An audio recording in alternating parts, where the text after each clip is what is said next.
সৌদির আজকের news. Saudi আরবে প্রবাসীদের জন্য ই-পাসপোর্ট সেবা চালু, নির্দেশাবলী বিস্তারিত জানতে ভিডিওটির শেষ পর্যন্ত দেখুন। সৌদি আরবে প্রবাসীদের জন্য ই-পাসপোর্ট সেবা চালু করেছে বাংলাদেশ সরকার। দূতাবাসের মাধ্যমে এই সেবা পাবেন প্রবাসীরা। বাংলাদেশি নাগরিক তার জাতীয় পরিচয়পত্র বা অনলাইন জন্মনিবন্ধন দিয়ে এই সেবা নিতে পারছেন। ৪৮ পৃষ্ঠার ৫ বছর মেয়াদের ই-পাসপোর্ট করতে প্রবাসী শ্রমিক ও শিক্ষার্থীদের খরচ হবে ১২৫ সৌদি রিয়াল, জরুরি হলে ১৯০ রিয়াল। পেশাজীবীদের জন্য ৪১৫ রিয়াল, জরুরি হলে ৬২৫ রিয়াল। ১০ বছর মেয়াদের ই-পাসপোর্টের জন্য প্রবাসী শ্রমিক ও শিক্ষার্থীদের খরচ হবে ২১০ সৌদি রিয়াল। জরুরি হলে ৩১৫ রিয়াল। ৬-৪ পৃষ্ঠার ই-পাসপোর্ট ৫ বছর মেয়াদের জন্য প্রবাসী শ্রমিক ও শিক্ষার্থীদের খরচ হবে ৬২৫ সৌদি রিয়াল, জরুরি হলে ৮৩০ রিয়াল। ১০ বছর মেয়াদের জন্য খরচ হবে ৭২৫ রিয়াল, জরুরি হলে ৯৩৫ রিয়াল। পেশাজীবীদের জন্যও একই খরচ। ই-পাসপোর্ট ফরম পূরণের নির্দেশাবলী। ১. ই-পাসপোর্টের আবেদনপত্র অনলাইনে পূরণ করা যাবে। ২. ই-পাসপোর্ট আবেদনের ক্ষেত্রে কোনো কাগজপত্র সত্যায়ন করার প্রয়োজন হবে না। ৩. ই-পাসপোর্ট ফর্মে কোনো ছবি সংযোজন এবং তা সত্যায়নের প্রয়োজন হবে না। ৪. জাতীয় পরিচয়পত্র নায়ড অথবা অনলাইন জন্মনিবন্ধন সনদ পট ইংলিশ ভার্সন অনুযায়ী আবেদনপত্র পূরণ করতে হবে। ৫. অপ্রাপ্তবয়স্ক ১-৮ বছরের কম আবেদনকারী যার জাতীয় পরিচয়পত্র নায়ড নাই, তার পিতা অথবা মাতার জাতীয় পরিচয়পত্র নায়ড নম্বর অবশ্যই উল্লেখ করতে হবে। ৬. জাতীয় পরিচয়পত্র নায়ড অথবা অনলাইন জন্মনিবন্ধন সনদ পট ইংলিশ ভার্সন নিম্নোক্ত বয়স অনুসারে দাখিল করতে হবে। ১-৮ বছরের নিম্নে হলে অনলাইন জন্মনিবন্ধন সনদ পট ইংলিশ ভার্সন। খ. ১-৮-২০ বছর হলে জাতীয় পরিচয়পত্র নেদ অথবা অনলাইন জন্মনিবন্ধন সনদ বর্স ইংলিশ ভার্সন। গ. ২০ বছরের মধ্যে হলে জাতীয় পরিচয়পত্র নেদ আবশ্যক।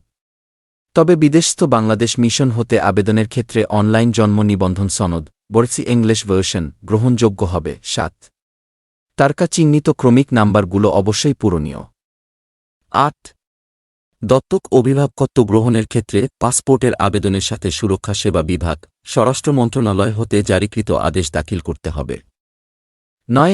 আবেদন বর্তমান ঠিকানা সংশ্লিষ্ট বিভাগীয় পাসপোর্ট ও ভিসা অফিস, আঞ্চলিক পাসপোর্ট অফিস, বিদেশস্থ বাংলাদেশ মিশনে দাখিল করতে হবে। ১০. ১৮ বছরের নিম্নের এবং ৬৫ বছরের মধ্যে সকল আবেদনে ই-পাসপোর্টের মেয়াদ হবে ০৫ বছর এবং ৪৮ পৃষ্ঠার। ১১.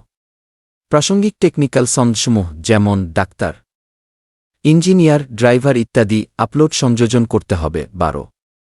প্রযোজ্য ক্ষেত্রে প্রাসঙ্গিক জিও, গো, এনওসি, নক, প্রত্যয়নপত্র, অবসরোত্তর ছুটির আদেশ, ফ্রল অর্ডার, পেনশন বই আপলোড সংযোজন করতে হবে, যা ইস্যুকারী কর্তৃপক্ষের নিজ নিজ ওয়েবসাইটে আপলোড থাকতে হবে। ১৩. প্রযোজ্য ক্ষেত্রে বিবাহ সনদ, নিকাহনামা এবং বিবাহ বিচ্ছেদের ক্ষেত্রে তালাকনামা দাখিল করতে হবে। ১৪. দেশের অভ্যন্তরে আবেদনের ক্ষেত্রে প্রযোজ্য ফি এর উপর নির্ধারিত হারে ভ্যাট সহ অন্যান্য চার্জ যদি থাকে অতিরিক্ত হিসাবে প্রদেয় হবে। বিদেশে আবেদনের ক্ষেত্রেও সরকার কর্তৃক নির্ধারিত ফি প্রদেয় হবে। ১৫. কূটনৈতিক পাসপোর্টের জন্য পররাষ্ট্র মন্ত্রণালয়ের কনসুলার ও welfare wing, consular and welfare wing অথবা ইমিগ্রেশন ও পাসপোর্ট অধিদপ্তরের প্রধান কার্যালয় বরাবর আবেদনপত্র দাখিল করতে হবে। ১৬. বৈদেশিক মিশন হতে নতুন পাসপোর্টের জন্য আবেদন করা হলে স্থায়ী ঠিকানার কলামে বাংলাদেশের যোগাযোগের ঠিকানা উল্লেখ করতে হবে। ১৭. অতি জরুরি পাসপোর্টের আবেদনের ক্ষেত্রে নতুন ইস্যু নিজ উদ্যোগে পুলিশ ক্লিয়ারেন্স সনদ সংগ্রহপূর্বক আবশ্যিকভাবে আবেদনের সাথে দাখিল করতে হবে। ১৮. ক.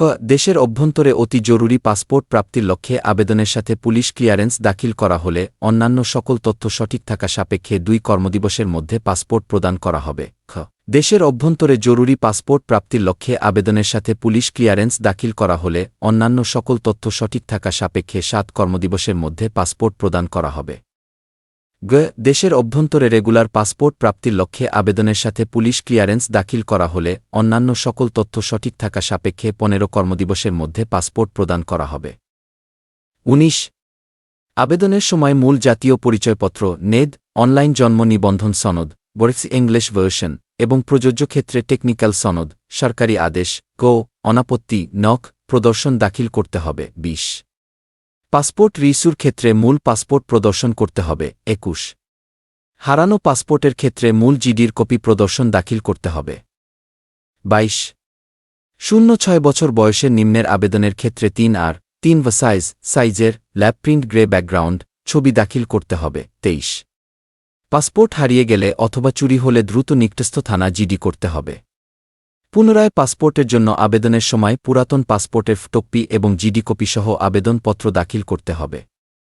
তথ্যসূত্র বহিরাগমন শাখা 1 সুরক্ষা সেবা বিভাগ স্বরাষ্ট্র মন্ত্রণালয় স্মারক নং 58000000010003161234 উল্লেখ্য 3 সেপ্টেম্বর 2024 সৌদি আরবের রিয়াদস্থ বাংলাদেশ দূতাবাসে সৌদি প্রবাসী বাংলাদেশিদের জন্য ই-পাসপোর্ট কার্যক্রমের উদ্বোধন করা হয়েছে। ই-পাসপোর্ট সেবা দানের জন্য ইতিমধ্যে দূতাবাসে 20টি বুথ স্থাপন করা হয়েছে। এছাড়াও দূতাবাস বিভিন্ন শহরে কনসুলার পরিষেবা প্রদানের সময় ই-পাসপোর্টের আবেদন গ্রহণ করবে।